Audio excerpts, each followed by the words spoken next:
Le sujet va être très, très, très lourd. J'ai pas envie de rigoler avec ça, donc va peut-être pas y avoir beaucoup de sarcasme ou d'humour. Et malgré tout, je vais quand même trouver le moyen de me faire l'avocat du diable. Si vous avez déjà envie de vomir, c'est que vous êtes des gens bien. Si ça vous dresse même pas un poil sur les bras, vous avez un problème. Et peut-être que j'ai pas envie de vous voir. On essaye d'en parler quand même? Zou?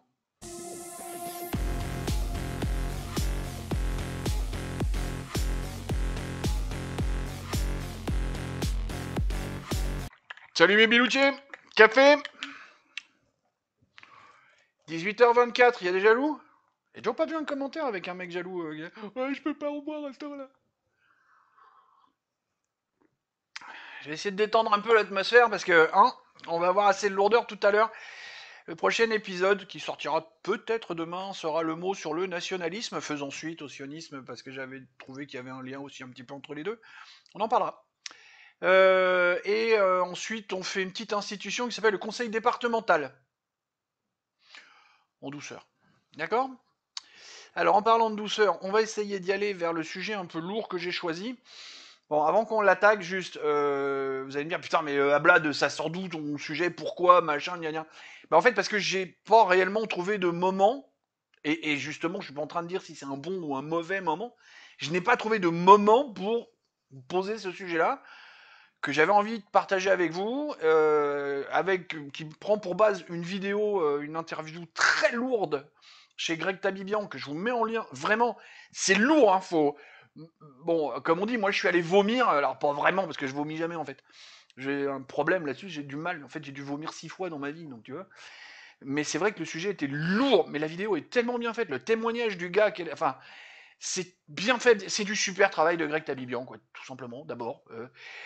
Enfin bref, pas trouvé le moment, mais parce que c'est un sujet sur lequel il faut rester en alerte. Et un gros tiens pour une fois. 70 jours, faut pas oublier que ce sujet-là existe, malheureusement, et malgré toutes les merdes qu'on traverse actuellement. Allez, on essaie d'en causer sans faire du larmoyant, voilà, en restant campé sur ses appuis, en étant un peu solide et en étant face à la réalité des choses. Dac, allez, c'est parti.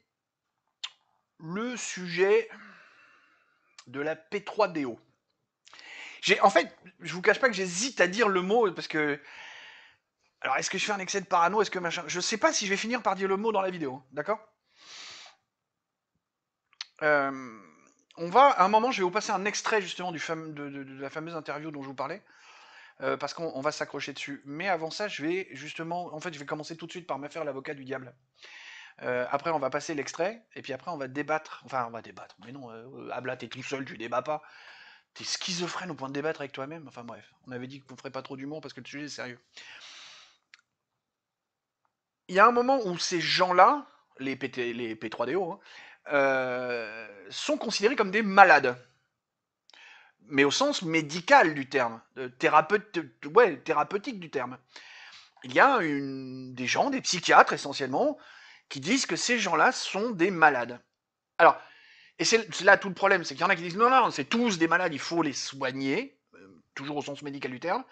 D'autres disent non, non, non, non, attends, il y en a une partie, ils sont malades, et il y en a une autre partie, juste, c'est des détraqués. D'accord? C'est là où c'est la seule partie où je vais me faire l'avocat du diable, c'est que pour l'instant, la science ne peut pas garantir que 100% sont des détraqués ou 100% sont des malades qu'il faut soigner. Donc il faut se débrouiller pour séparer le bon grain de l'ivraie là-dedans, si tant est qu'on puisse. En fait, c'est plutôt l'ivraie et l'ivraie. Mais bon, bah, vous voyez ce que je veux dire, il faut arriver. Parce qu'effectivement, si tel présumé coupable est réellement malade, que vraiment, il peut pas faire autrement, c'est comme de respirer ou de boire de l'eau. Tu vois, je me dis, si vraiment ça existe, voilà, je veux garder le bénéfice du doute.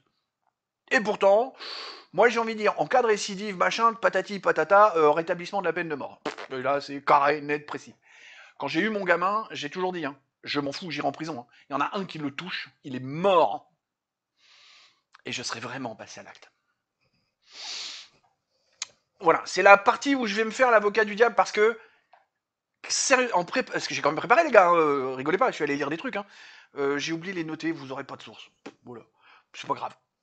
Je suis allé lire des trucs. Il y a vraiment des gens qui avancent des psychiatres sérieux avec des arguments sérieux qui disent une partie de cette population pourrait bien être atteinte d'une maladie réelle, que ce soit plus fort qu'eux, que ce soit un besoin viscéral qui puisse pas faire comme tout le monde aller vers un adulte et puis faire des trucs. Voilà, bon, voilà, ça c'est fait, c'est dit parce que je voulais par honnêteté intellectuelle. Hein, je suis pas Rémi avec son juste milieu. Non, c'est pas mon truc à moi. Mon truc à moi, c'est l'honnêteté intellectuelle. Donc, quand il y a du bien, il y a du bien. Quand il y a du mal, il y a du mal. Et puis, quand c'est gris, c'est gris. Voilà, il faut le dire. J'essaye, parce que je sais que je suis pas objectif. Hein, je le sais très bien. Donc, il y a cette partie-là. Mais il y a un moment où je suis quand même partisan de la peine de mort pour, vous voyez, les mecs qui sont en récidive, enfin, vraiment, quand tu sens que c'est irrécupérable, c'est fini que ces gars-là sont vraiment un danger pour la société. Il faut les sortir de la société définitivement et pour le moins cher possible. Une bastos, c'est 2,65 €. Tu la mets juste là, bon, tac, tu règles le problème. Je vous mets, je vais vous mettre l'extrait maintenant. Et puis on cause après de ce truc-là. Magnéto, Serge. Et lui, techniquement, il avait jamais touché un mineur. C'est pour ça qu'on était étonné qu'il ait pris 6 ans. Parce que, ah oui, je précise pour ceux qui nous écoutent, 6 ans pour ce genre de fait, en France, aujourd'hui, c'est beaucoup. Je sais que c'est... Ah oui, non, c'est beaucoup. Eh oui, dans les autres assos que j'ai pu faire, on a des personnes qui commettaient des agressions sexuelles et qui avaient du sursis. Alors qu'ils étaient en récidive. Enfin, il y a des trucs de fou. Ah non, non, mais c'est pour ça, de base, je dirais qu'on est plutôt... que les juges sont plutôt complaisants. Alors, 6 ans, c'est beaucoup. Est-ce que vous avez vu la tête de Greg?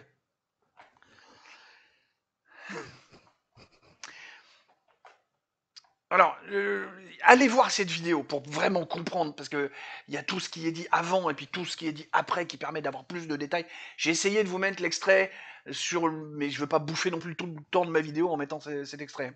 Enfin, en mettant parce qu'elle fait 1 heure cette vidéo-là. Ce que le gars essaye de dire, le gars qui a la cagoule, parce que bon, on comprend, en allant voir cette vidéo, on comprendrait très bien qu'il peut pas se permettre sinon il sert plus à rien le pauvre. Hein. Il explique que les peines de prison, c'est à la tête du client, en gros. Moi, je vais rajouter le gauchisme inhérent à la magistrature actuelle. Enfin, avec ces gens-là qui, machin, les pauvres petits, il faut les soigner, il faut machin, gna gna, ils sont tous les pauvres petits. Alors, sauf quand c'est un mâle blanc cisgenre de 40 ou 50 ans, alors là, lui, il a toutes les ruines du monde. Lui. Mais les autres, c'est tous des pauvres petits. Bon. Le gars l'évoque justement la problématique de la politique carcérale et ou pénitentiaire, parce que c'est vrai que je me suis noté politique carcérale et pénitentiaire, mais en fait c'est la même chose, carcérale et pénitentiaire, bon bref. La gestion, on a trop de gens, alors soit on a trop de gens dans nos prisons, soit on n'a pas assez de places de prison. Mais il y a un des deux qu'il va falloir gérer. Après, c'est les histoires de verre à moitié plein, verre à moitié vide. Puis surtout, c'est la politique qu'on veut faire. Est-ce qu'on veut faire une politique de carcérale qui soit dissuasive? Donc d'avoir des gens qui évitent de faire les connards pour pas y aller. Parce qu'il faudrait pas vider tous les étrangers qu'on a chez nous. Et je vais y venir parce que il y a quelques stats qui commencent plus ou moins à sortir que les problèmes de P3DO qu'on voit sortir sont souvent dus à l'immigration. Ou à des gens issus de l'immigration. Alors, je veux pas non plus jeter la pierre là à fond là-dessus parce que voilà, on n'est pas à une surreprésentation, comme pour les viols de femmes, hein, avec l'épisode de l'autre hystérique, là, il y a 4-5 jours, là, qui s'en prend à Alice Cordier, ou je sais plus qui, machin, surreprésentation. Non, non, clairement, sur les viols de femmes, on sait, 56%, hein, là, il y a la stat, 56% d'étrangers. C'est-à-dire que sur les 44%, ça peut être aussi des gens issus de l'immigration, hein, d'accord? Là, pour la P3DO, non, il n'y a pas de surreprésentation. C'est-à-dire qu'on a 12% d'immigration, enfin globalement en France sur les chiffres officiels on a 12%, et des P3DO on a 12% d'étrangers, à une vache près. Hein. Donc il n'y a pas encore, on n'a pas encore mis le doigt sur une éventuelle surreprésentation de la chose, mais on n'a pas mis le doigt non plus sur la totalité des... Non, non, non, il y a plein de cas qui ne sont pas détectés, qu'on ne connaît pas. Faut pas se gourer, il y a des familles qui enterrent le truc tellement elles ont honte. Surtout qu'en plus, au niveau des P3DO, c'est très souvent un proche. Ça, il y a des stats clairs là-dessus. Donc, L'immigration source du problème, pas sûr. Peut-être, pourquoi pas, mais pas sûr. Détraqué mental, peut-être, mais pas sûr. Un peu plus sûr que l'immigration. Moi, je dis, le plus gros problème qu'on a, c'est la complaisance des juges. Parce que, allez, même si on les envoie pas en prison, putain, obligation de soins, on a des hôpitaux psychiatriques, on peut faire des suivis, je veux dire, merde, on a de quoi faire quand même, malgré la pauvreté, malgré la dégradation de tous nos services publics. On a quand même de quoi faire pour faire en sorte que ça arrive pas trop, ou moins possible.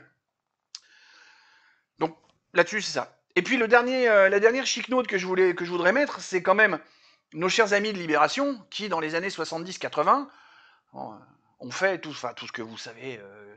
Je veux dire, je vais pas remuer la boue pour le plaisir de remuer la boue, mais on va parler de Matzneff. Voilà, on parlait de, comment il s'appelle, Le Courbe. Hein, Le Courbe, il y est en prison pour acte de P3DO. Ça y est. Depuis 2020, il y est. D'accord? Donc, voilà, Matzneff, Cohn-Bendit, hein, je veux dire, c'est bon. Et tous ces gens-là ont encore voix au chapitre. Donc peut-être que une partie du problème aussi vient de là. Voilà, je voulais aborder ce sujet-là, vraiment, parce que, comme je vous ai dit, les histoires de 70 jours, de garder le truc en mémoire, ça existe. Malgré tout le Bronx qu'on est en train de vivre actuellement, il faut quand même se rappeler que tout ça existe, malheureusement pour nos gamins. Et qu'il ne faut pas oublier d'essayer de faire quelque chose pour eux, et qu'il serait peut-être temps justement de redresser notre pays, parce que, en réglant pas mal de problèmes ailleurs dans notre pays, on va du même coup régler celui-là. Voilà pourquoi je voulais aborder ce sujet-là avec vous, voilà pourquoi je voulais vous en parler. Pas trop longtemps, juste ce qu'il faut, pour se dire, ne pas oublier ce truc-là, faisons ce qu'il faut pour redresser le pays, redresser la barre, et ça réglera un autre problème en même temps. Sur ces bonnes paroles, des poutous, mais pas Philippe.